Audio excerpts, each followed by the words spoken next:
আসসালামু আলাইকুম। অবিরাম বাংলার সংবাদে সবাইকে স্বাগত জানাচ্ছি। আমি নাইম ফাথুম মুবিন। শুরুতে বিআরবি কেবলস সংবাদ শিরোনাম জানিয়ে দেব এই মুহূর্তে হাতে পাওয়া সর্বশেষ গুরুত্বপূর্ণ আপডেট বাংলা সংবাদ। শুরুতেই থাকছে, ভারতে বসে সন্ত্রাসী কর্মকাণ্ডে উস্কে দিচ্ছে হাসিনা।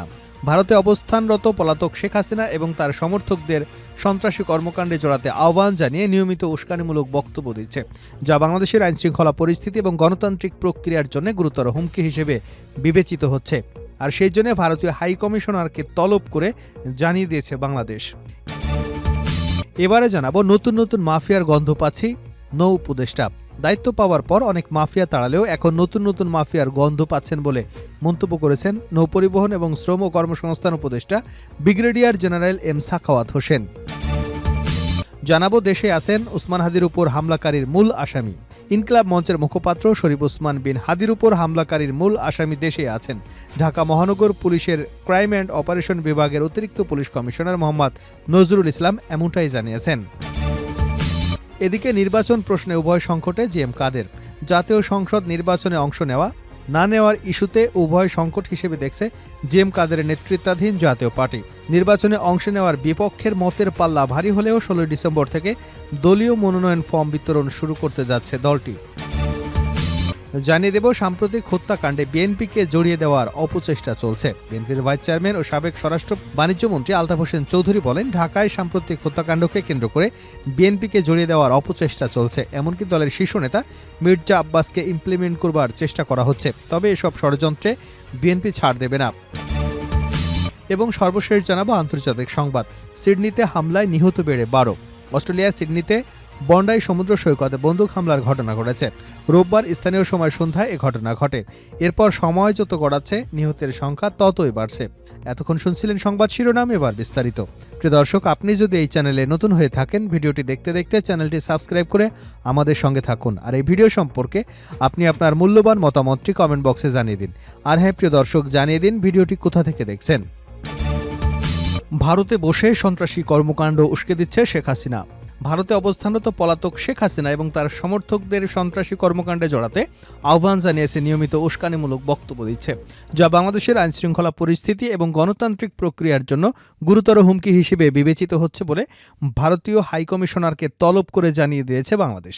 রোববার দুপুরে ঢাকায় নিযুক্ত ভারতের হাই কমিশনার প্রণয় ভার্মাকে তলব করে পররাষ্ট্র মন্ত্রণালয়। এদিন প্রণয় ভার্মাকে বাংলাদেশের পক্ষ থেকে বলা হয়, আসন্ন ত্রয়োদশ সংসদ নির্বাচন বানচালের উদ্দেশ্যে পলাতক শেখ হাসিনা ভারতে বসে তার সমর্থকদের উস্কানিমূলক এবং সন্ত্রাসী কর্মকাণ্ডে জড়াতে আহ্বান জানিয়ে বক্তব্য দিচ্ছে। তাকে এ ধরনের উস্কানিমূলক বক্তব্যের সুযোগ দেওয়ায় ভারত সরকারের প্রতি বাংলাদেশ সরকারের গভীর উদ্বেগের কথা জানানো হয়। ভারতীয় হাই কমিশনারকে তলবের সময় বাংলাদেশে দ্রুততার সঙ্গে শেখ হাসিনা এবং আসাদুজ্জামান খান কামালকে বাংলাদেশের বিচারিক কর্তৃপক্ষ কর্তৃক প্রদত্ত দণ্ডভোগের জন্য প্রত্যর্পণের আহ্বান পুনর্ব্যক্ত করেন। পররাষ্ট্র মন্ত্রণালয় বিজ্ঞপ্তিতে আরও জানায়, সাম্প্রতিক সময়ে রাজনৈতিক নেতা শরীফ ওসমান হাদির উপর হত্যাচেষ্টার সঙ্গে জড়িত সন্দেহভাজনদের ভারতে পালিয়ে যাওয়া প্রতিরোধে ভারতের সহযোগিতাও কামনা করা হয়। তারা যদি ভারতীয় ভূখণ্ডে প্রবেশ করতে সক্ষম হয়, তবে তাদের তাৎক্ষণিক গ্রেপ্তার এবং বাংলাদেশের কাছে প্রত্যাবর্তন নিশ্চিত করবার অনুরোধ জানানো হয়। পররাষ্ট্র মন্ত্রণালয় জোর দিয়ে উল্লেখ করে যে, প্রতিবেশী দেশ হিসেবে ন্যায়বিচার প্রতিষ্ঠা এবং গণতান্ত্রিক প্রক্রিয়া সুরক্ষায় বাংলাদেশের জনগণের পাশে দাঁড়াতে ভারতের কাছে প্রত্যাশা করে। ভারতীয় হাই কমিশনার উল্লেখ করেন যে, বাংলাদেশে শান্তিপূর্ণ নির্বাচন অনুষ্ঠিত হবে এমন প্রত্যাশা ভারতের রয়েছে এবং এ বিষয়ে সর্বাত্মক সহযোগিতা প্রদানে তার দেশ প্রস্তুত আছে। নতুন নতুন মাফিয়ার গন্ধ পাচ্ছি নৌ উপদেষ্টা। দায়িত্ব পাবার পর অনেক মাফিয়া তাড়ালেও এখন নতুন নতুন মাফিয়ার গন্ধ পাচ্ছেন বলে মন্তব্য করেছেন নৌপরিবহন এবং শ্রম ও কর্মসংস্থান উপদেষ্টা brigadier general M Sakhawat Hossain. রোববার রাজধানীর আগারগাঁওয়ে নাগরিক প্ল্যাটফর্মের আয়োজনে বাংলাদেশ রিফর্মড ট্রাকার উদ্বোধনী অনুষ্ঠানে তিনি এসব কথা বলেন। এ সময় নৌ উপদেষ্টা বলেন, আমি যত মন্ত্রণালয়ে দায়িত্বে গিয়েছি সব জায়গায় দুর্নীতির মহাসাগর ছিল। এটাকে রাতারাতি কমিয়ে আনা সম্ভব নয়, তবে অনেক মাফিয়া তাড়িয়েছি, যদিও এখন আবার নতুন নতুন মাফিয়ার গন্ধ পাচ্ছি। অনুষ্ঠানে গণমাধ্যম সংস্কার কমিশনে দেওয়া শতাধিক প্রস্তাবের একটিরও সরকার বাস্তবায়ন করেনি বলে অভিযোগ করেছেন এই কমিশন প্রধান কামাল আহমেদ। সাংবাদিক সুরক্ষা আইনের বিষয়ে তিনি বলেন, কমিশন এই আইনের খসড়া প্রস্তুত করে দিলেও সরকার কোনো স্পষ্ট ব্যাখ্যা ছাড়াই তা বাদ দিয়েছে। এছাড়া স্থায়ী এবং স্বাধীন গণমাধ্যম কমিশন গঠনের প্রস্তাবও নাকচ করে দেওয়া হয়েছে। এর বদলে অকার্যকর এবং সরকার নির্ভর প্রেস কাউন্সিলকেই পুনর্গঠন করবার উদ্যোগ নেওয়া হয়েছে। দেশে আছে ওসমান হাদির উপর হামলাকারীর মূল আসামি ডিএমপি। ইনকিলাব মঞ্চের মুখপাত্র শরীফ ওসমান বিন হাদির উপর হামলাকারী মূল আসামি দেশে আছেন। ঢাকা মহানগর পুলিশের ক্রাইম অ্যান্ড অপারেশন বিভাগের অতিরিক্ত পুলিশ কমিশনার মোহাম্মদ নজরুল ইসলাম এমনটাই জানিয়েছেন। রোববার বিকেলে এক সংবাদ সম্মেলনে তিনি জানান, ওসমান হাদির উপর সন্দেহভাজন হামলাকারীদের পাসপোর্ট ব্লক করে দেওয়া হয়েছে। আমাদের ইমিগ্রেশন ডেটাবেস অনুযায়ী তারা দেশ থেকে পালিয়ে যায়নি। আমরা ফয়সালের পাসপোর্ট নম্বর পেয়েছি। তার সর্বশেষ ভ্রমণ তথ্য অনুযায়ী থাইল্যান্ড থেকে সে দেশে এসেছে। এরপর ইমিগ্রেশনে তার দেশ ত্যাগের কোনো তথ্য নেই। এক প্রশ্নের জবাবে তিনি বলেন, শুধু একজন জুলাই যোদ্ধা হাদিই না, লক্ষ জুলাই যোদ্ধা আছে। তাদের সবারই নিরাপত্তা দেওয়া সম্ভব নয়, তবে হাই থ্রেট যাদের আছে তাদের নিরাপত্তা দেওয়া হবে। নজরুল ইসলাম জানান, হাদির উপর হামলার ঘটনায় সীমান্ত পারাপার কাজ জড়িত রয়েছে এমন দুজনকে ইতিমধ্যেই গ্রেপ্তার করা হয়েছে। আমরা তাদের কাছ থেকে তথ্য নিয়ে কাজ চালিয়ে যাচ্ছি। তবে এ ঘটনায় এখনও কোনো মামলা হয়নি, কারণ পরিবারের সদস্যরা রোগী নিয়ে ব্যস্ত আছেন। পরিবারের পক্ষ থেকে যদি আজ বাদী হয়ে মামলা না করা হয় তাহলে পুলিশ বাদী হয়ে মামলা করবে। তিনি জানান, হামলার ঘটনায় এখন পর্যন্ত ৩ জনকে গ্রেপ্তার করা হয়েছে। এর মধ্যে একজন হামলার সময় ব্যবহৃত মোটরসাইকেলটির মালিক, বাকি দুজন অবৈধ পথে সীমান্ত পারাপার করে থাকে। তাদের কাছ থেকে এক ধরনের তথ্য আছে কিনা এ বিষয়ে জিজ্ঞাসাবাদ করা হচ্ছে। নতুন তথ্য পেলে পরবর্তীতে জানানো হবে। নির্বাচন প্রশ্নে উভয় সংকটে জেএম কাদের। জাতীয় সংসদ নির্বাচনে অংশ নেওয়া না নেওয়ার ইস্যুকে উভয় সংকট হিসেবে দেখছে জেএম কাদেরের নেতৃত্বাধীন জাতীয় পার্টি। নির্বাচনে অংশ নেওয়ার বিপক্ষ মতের পাল্লা ভারী হলেও ১৬ ডিসেম্বর থেকে দলীয় মনোনয়ন ফর্ম বিতরণ শুরু করতে যাচ্ছে দলটি। ঘোষিত সময়সূচি অনুযায়ী ১৬ থেকে ২১ ডিসেম্বর পর্যন্ত দলীয় মনোনয়ন ফর্ম ক্রয় এবং জমাদান করা যাবে। আর ২২ থেকে ২৫ ডিসেম্বর পর্যন্ত মনোনয়ন প্রত্যাশীদের সাক্ষাৎকার গ্রহণ করা হবে বলে জানিয়েছেন দপ্তর সম্পাদক মাহমুদ আলম। নির্বাচনের পরিবেশ, লেভেল প্লেয়িং ফিল্ড এবং আওয়ামী লীগ ও তাদের সমমনাদের নির্বাচনের বাইরে রাখা নিয়ে অস্বস্তিতে রয়েছে জাতীয় পার্টি।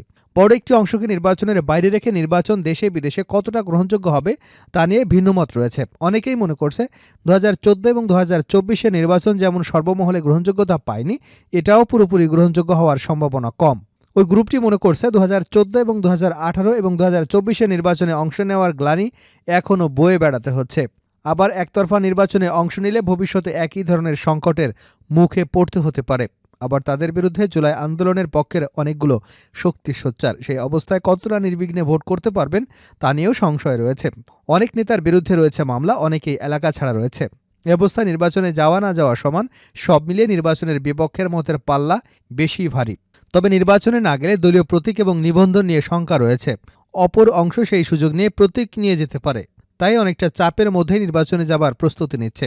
যেভাবে নানামুখী চাপ ২০২৪ সাল সহ বিগত ৩টি নির্বাচনে আওয়ামী লীগের সঙ্গে জোটগত থাকতে বাধ্য করা হয় দলটিকে। সাম্প্রতিক হত্যাকাণ্ডে বিএনপিকে জড়িয়ে দেওয়ার অপচেষ্টা চলছে। বিএনপির ভাইস চেয়ারম্যান ও সাবেক স্বরাষ্ট্র বাণিজ্যমন্ত্রী আলতাফ হোসেন চৌধুরী বলেছেন, ঢাকায় সাম্প্রতিক হত্যাকাণ্ডকে কেন্দ্র করে বিএনপিকে জড়িয়ে দেওয়ার অপচেষ্টা চলছে। এমনকি দলের শীর্ষ নেতা মির্জা আব্বাসকে ইমপ্লিমেন্ট করবার চেষ্টা করা হচ্ছে। তবে ষড়যন্ত্র বিএনপি ছাড় দেবে না।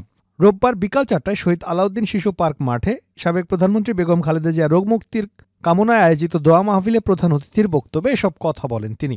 আলতাফ হোসেন চৌধুরী বলেন, পরশু ঢাকায় যে হত্যাকাণ্ড ঘটেছে সেখানে দুঃখজনকভাবে বিএনপিকে জড়ানোর চেষ্টা চলছে। কিন্তু মনে রাখতে হবে, তারা যেমন সহজে ছাড় দেবে না, আমরাও তেমনি ছাড় দেব না। তিনি আরও বলেন, বাংলাদেশের ২০ কোটি মানুষ প্রমাণ করে দেবে যে তারা স্বাধীন, সার্বভৌম। জনগণ তাদের ভোটাধিকার প্রয়োগ করে নেতা নির্বাচন করবে, সরকার গঠন করবে এবং রাষ্ট্র পরিচালনার দায়িত্ব নিজেদের হাতে রাখবে। কোনোভাবেই বিদেশি শক্তির কাছে নতজানু হওয়া হবে না।